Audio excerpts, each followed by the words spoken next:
Hello, my name is Michael McCabe, Product Manager for RFID at Pepperl+Fuchs. Welcome to part 6 of this series on IO-Link and RFID. In this video, I'm going to show you how to read and write to a tag, and I'll discuss some other settings and information shown in the user role menu and the process data section. This includes describing the memory types, start addresses, block lengths, and tag types. At the end, I'll cover some additional information regarding mounting, which can also be helpful. My RFID head is currently set to the default settings, and its correct IODD file has been uploaded. By default, my RFID head will automatically start trying to read a tag. This is indicated by a blue LED on the head, indicating that a task is active. And by default, it will only try to read 8 bytes of data. Also by default, we're operating in easy mode. This gives us up to 28 bytes of read-write data. If you need more, you'll need expert mode, which will not be covered in this video series. More than 90% of applications will be just fine with easy mode. Now, if I place a tag in front of the RFID head, an orange/yellow LED will light up, indicating that it has read the tag. In the last video, we saw the tag data under the process data section, but be aware, you can also see this data in the diagnostics tab. Alright, so let's head back over to the process data screen. I'll wait for it to load.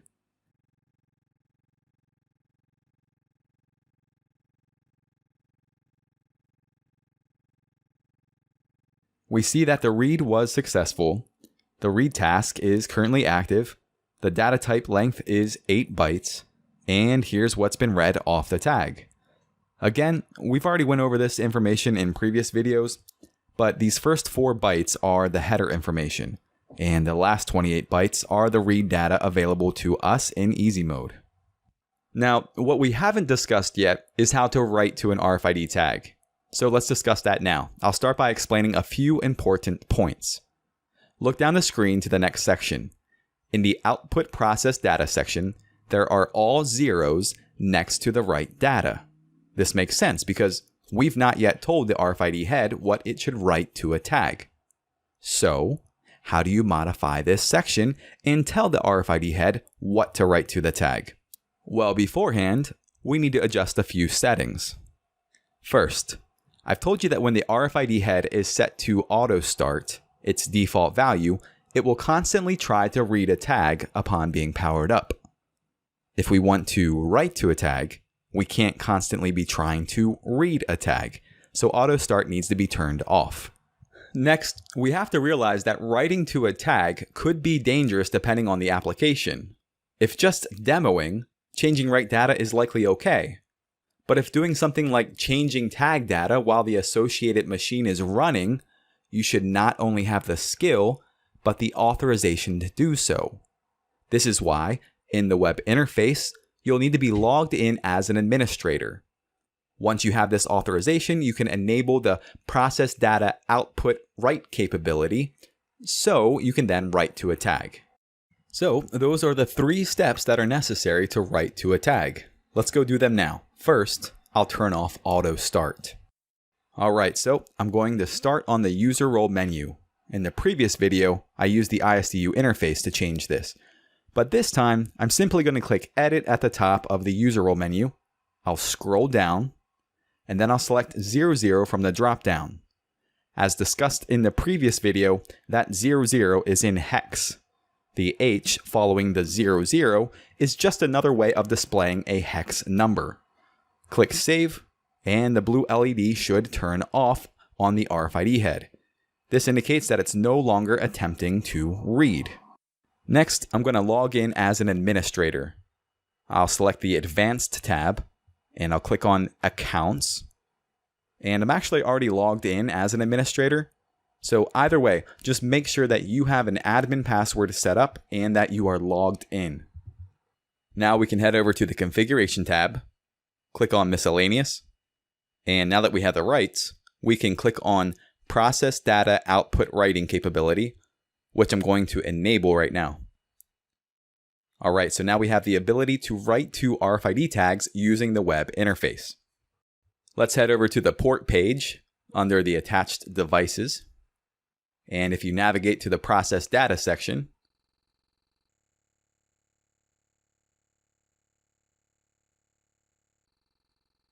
you'll now see that there's an edit button. And this will give you options under the output process data section. So now you see, you can not only read an RFID tag, but you have the option to write to an RFID tag as well. Now if I click read, similar to when autostart is enabled, it will constantly start looking for a tag to read. Again, indicated by a blue LED, which basically says that a task is active. However, let's select write. I'll click save. And if you've watched a video covering the HTML document, you should be able to understand why the first byte, or octet, changed to a 02. Alright, so I'll bring back up the HTML document and find the output process data section, because that's where we were just working, and we were in easy mode, of course. Sure enough, since I know binary, I know that sub index 2, or write, is true. It's being executed. Again, if you need help understanding this, refer to the video covering the HTML document. We also see that no matter what, the header information, or in this case, the first 4 octets or bytes, will only have information in the first octet. And then the rest will be comprised of write data. Now, let's indicate what data should be written to the tag. Up to this point, we're used to entering commands in the ISDU. And you can see that that's still an option at the bottom. But now, we have something new available to us. A process data output interface. This is where we can enter data the RFID head should write to a tag. So again, we know that the header is comprised of 4 bytes, and just like the ISDU interface, this data needs to be entered in hex. As discussed in the last video, using an online converter may be helpful. So since I know that the header should be 02, which tells the head to write, followed by 000000, I know that any bytes after the header will be write data, again up to 28 bytes. My device is still set to the default setting, which is 8 bytes. So even though 28 bytes are available in easy mode, it will only write 8 bytes. You can see the user role menu to adjust this amount. By the way, if you type in a header of 00000000, it will deselect the write option if you've already selected it. The first byte needs to be a 02. So now I'll add some write data. After the heading, I'll type in 01, 02, 03, all the way up to 09. Again, I'm entering this data in hex, so for example, 09 is representing 1 byte of data. And then I'll click set, and then I'll refresh the screen.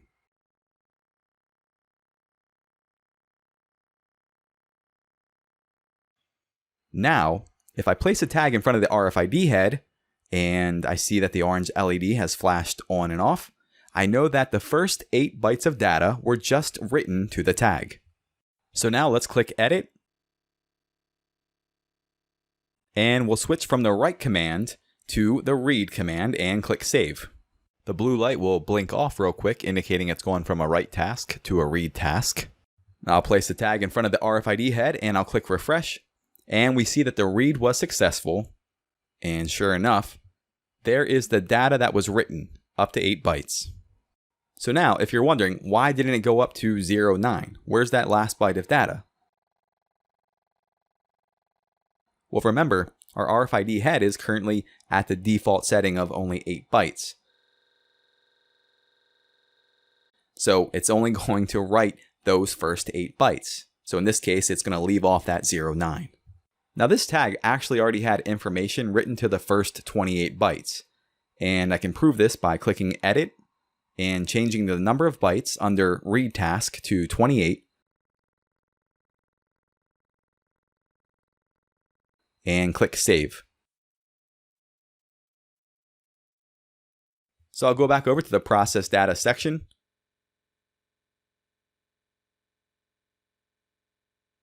And now you can see the 8 bytes, which I just wrote, and then the data which already existed in the other following 20 bytes. Alright, you now know how to read and write to a tag. I'm now going to cover a few more items seen here in the user role menu and the process data table. So let's start by taking a look at the user role menu. First, on the user role menu, I see that I have two options. I can either read user memory or the UID memory. So what is UID? It stands for unique identification, and more likely than not, it's comprised of 8 bytes. This read-only code is determined by the chip manufacturer. The user can only read it, and it cannot be changed. So, for the UID, you're not required to set the number of bytes or start address. I'll talk about these soon here. And on the other hand, the user memory is what you can use specifically for your application, whatever data you want to keep track of. It can be both read and written to. Indicating the number of bytes and start address parameters is required. So how does this start address come into play? This just specifies where in the data we'll start reading. It's like if I have a book. You can choose to skip the introduction and just go into the story, or maybe start at chapter 5. The point is, you can choose. Now, this adjustable value depends on the block length of the RFID tag. So for instance, looking at my tag, I have an IQC22, in which the chip inside is made by Texas Instruments. If I look at the last column, I see that the size of the memory block is 4 bytes. So what this means is that I can jump to any location in my user data as long as it's by 4 bytes. So for example, if I want to read 28 bytes, starting on byte 12, I can do that. But I couldn't do it on byte 11, 10, or 9. So while this table is up, I see that on my tag, the read-only memory is 8 bytes. Again, like it is for all the tags here. And there are 256 bytes of user read-write memory. I hope you see that since I have 256 bytes, I could even start reading data at the relatively high starting position of, let's say, 200. Again, this is okay because it's a multiple of 4. You can see that other RFID tags have different block sizes of either 8 or even 32. The tag with a block size of 32 would need expert mode due to the 28 byte limitation in easy mode. And as you can see here, we can interface with a very large selection, if not most, of the high frequency RFID tags that exist out there. In addition to the start address, this block length specification is also true for how many bytes we read or write to a tag. And as you can see, we can only write to the user memory. Next, by default, tag type is set to 20. This guarantees that any of the ISO 15693 tags shown in this table again will be read. We do, however, recommend selecting the tag type that you're using. If you're having trouble reading or writing to a tag, make sure that you've not selected the wrong tag type. If the wrong tag type has been selected, or if you simply left the default value of 20, the tag could still be read or written to. It's just that the experience may not be optimal. You'll gain more control over the application if you select the tag type that you're using. If I want to change, I can simply click Edit. And since I'm using the IQC22 tag, I'll select 22. Easy as that. Next, why are there asterisks? An asterisk next to RW, for instance, means that that parameter is not included in data storage. Remember that this means the parameter can't be downloaded between the IO-Link device and the IO-Link master. So, if you want to quickly replace a defective IO-Link device or configure multiple IO-Link devices with similar parameters, you would still need to update this setting separately. And if a sub-index has an asterisk next to it, this means that the sub-index is not sub-indexable. And this is really only important when using the ISDU interface or programming with your PLC.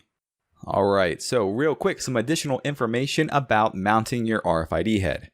First, for flush mounting in metal surfaces, a lateral minimum distance X to metal and a protrusion Y above the mounting surface must be observed. And when mounting several RFID heads next to one another, a minimum distance Z must be observed. This distance prevents the RFID heads from interfering with one another. Alright, so there are the basics of reading and writing to a tag. This rugged, powerful, and simple to use RFID system has a great price, and the web interface makes things really simple. I've seen a lot of customers starting to use IO-Link, so I'm really proud that we're not only leaders with this technology, but we have really high levels of support and knowledge. If you remember, we were there at the beginning of IO-Link's development. And of course, our RFID products are standards in the industry.